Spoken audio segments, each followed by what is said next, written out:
أعوذ بالله من شرور أنفسنا وسيئات أعمالنا من يهده الله فلا مضل له ومن يضلل فلا هادي له اللهم صل وسلم وبارك على محمد وعلى آل محمد كما صليت وسلمت وباركت على إبراهيم وعلى آل إبراهيم في العالمين إنك حميد مجيد أما بعد.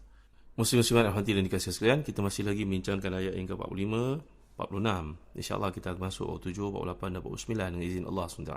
Bagi tuan memiliki tafsir dan kasih, sekali lagi saya seru untuk buka pada jilid yang keempat, muka surat 582 hingga seterusnya. A'udzubillahi minasyaitanirrajim. Wa qala alladhi naja minhuma waddakara ba'da ummatin ana unabbi'ukum bita'wilihi fa'arsilun. Yusuf ayyuhas siddiqu aftina fi sab'i baqaratin simani ya'kuluhunna sab'un ijaf wa sab'i sumbulatin khudrin wa ukhra yabisat la'alli arji'u إلى الناس لعلهم يعلمون قال تزرعون 7 سنين دأبا فما حسدتم فذروا في سنبله إلا قليلا مما تأكلون ثم يأتي من بعد ذلك 7 شداد يأكلن ما قدمتم لهن إلا قليلا مما تحسنون ثم يأتي من بعد ذلك عام فيه يغاث الناس وفيه يعصرون.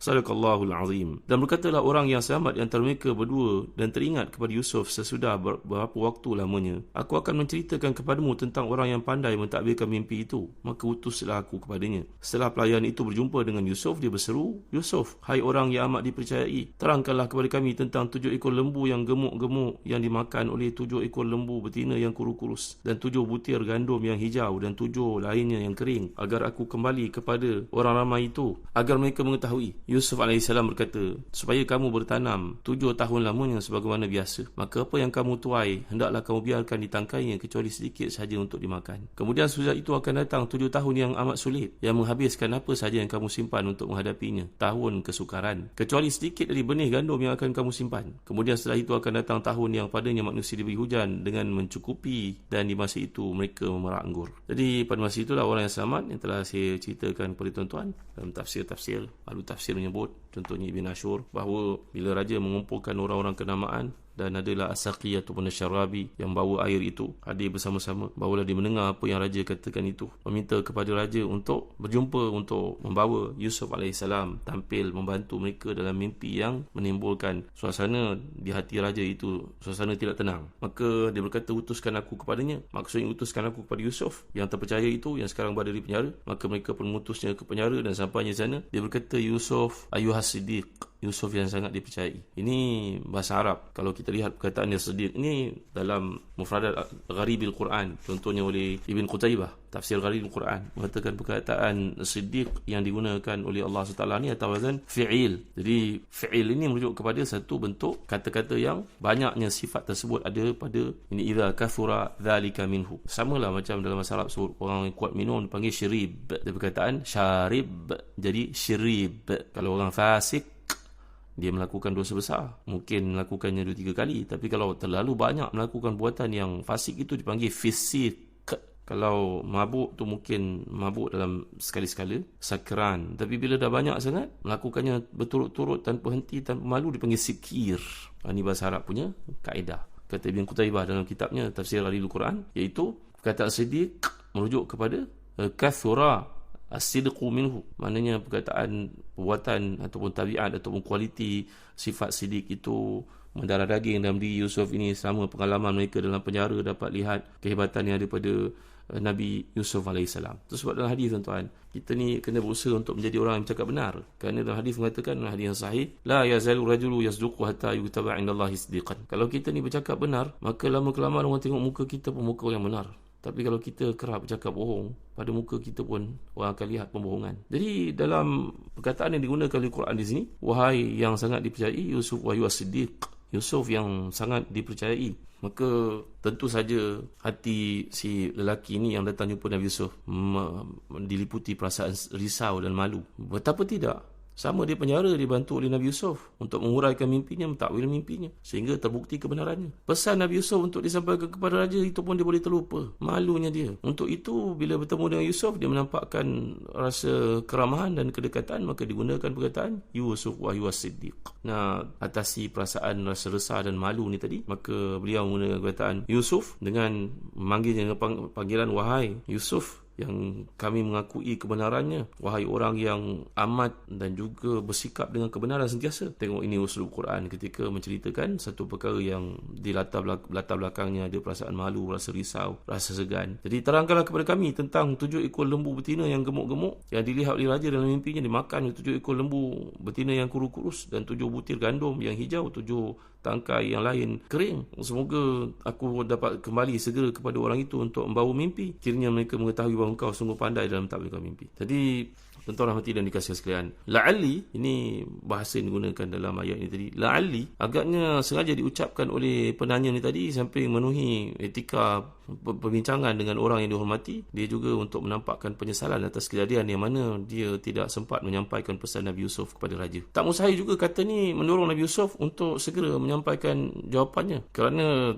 raja dan juga pemimpin-pemimpin kanan kerajaan sedang menunggu jawapan. Jadi la'allahum, kemudian digunakan perkataan la'allahum kat sini, la'alli arji'u ilaihim, la'alli arji'u ilaihim, supaya saya boleh kembali kepada mereka. La'allahum ya'lamun, 2 kali perkataan la'alla digunakan. La'allahum yang kedua ni, la'alla yang kedua pada frasa la'allahum ini diucapkan kerana raja dan pemimpin-pemimpin masyarakat belum mengetahui kehebatan Nabi Yusuf dalam mentakwilkan mimpi. Diharapkan dengan penyampaian makna mimpi yang itu, mereka akan tahu, mereka akan mengetahui, maka akan meyakini bahawa apa yang menyelubungi raja ni, kebingungannya, apa yang menghantui perasaannya, kini dapat diselesaikan oleh seorang lelaki yang hebat, iaitu Yusuf AS.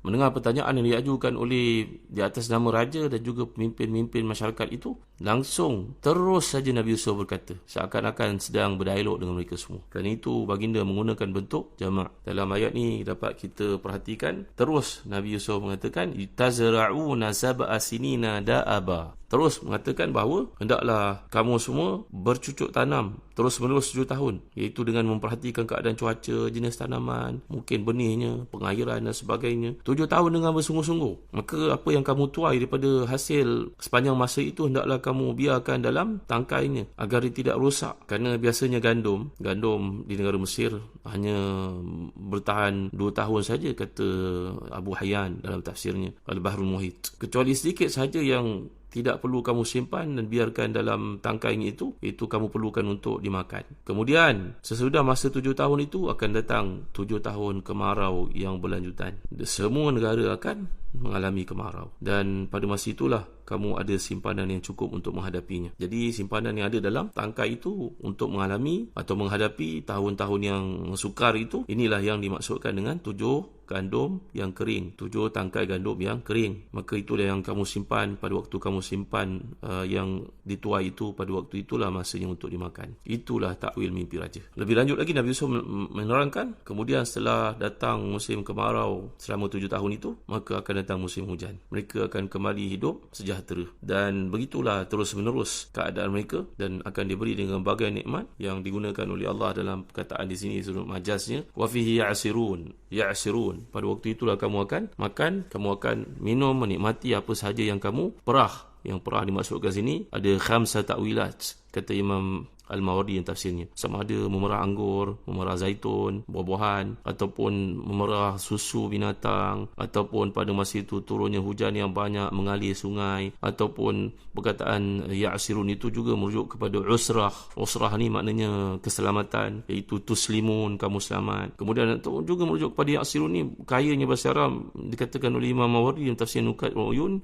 Maksud ya'sirun itu pada tahun selepas 7 tahun yang kedua kepayahan itu, kamu akan hidup dalam keadaan tuhsinun wa tafdulun. Pada masa itulah kamu akan hidup dalam keadaan senang, lenang, kerana kamu dah tahu tabiat kehidupan memerlukan pada kamu ada waktu kamu bekerja bersungguh-sungguh dan untuk mengalami hari-hari yang susah nanti. Ini tuan-tuan rahmati dan dikasihkan. Kalau kita lihat bila Nabi Yusuf melanjutkan mengatakan kat sini yughathun nas. Yughath ni difahami perkataan ghaith yang merujuk kepada hujan, dan jika berasal perkataan ghauth maknanya merujuk pada pertolongan. Ghauth, aghatha yughithu, mughith. Tapi kalau perkataan ghaithun yang merujuk kepada hujan, jadi dia merujuk kepada pemberian satu manfaat yang sangat diperlukan. Dan sebab itulah kita belajar dalam doa ada bab istighathah, maknanya ada kaitan dengan istighathah. Istighathah ni seperti Nabi SAW dalam perang Ahzab, dalam perang Badar, Nabi mengangkat kedua tangan Nabi SAW menerbalikkannya sehingga selepang ataupun serban yang ada di bahu Nabi itu terjatuh. Sayyidina Abu Bakar As-Siddiq radhiyallahu anhu datang untuk menaikkannya kembali, memujuk Nabi untuk berhenti berdoa kerana melihat kemenangan adalah milik Allah akan beri kepada kita wahai Nabi SAW. Melihat bersungguh-sungguhnya Nabi dalam istighasah. Jadi istighasah ni satu bab daripada doa datang dari perkataan ghauth yang kita pelajari di sini. Bila kita perhatikan jawapan Nabi Yusuf ni, agaknya kita dapat berkata bahawa baginda memahami 7 ekor lembu sebagai 7 masa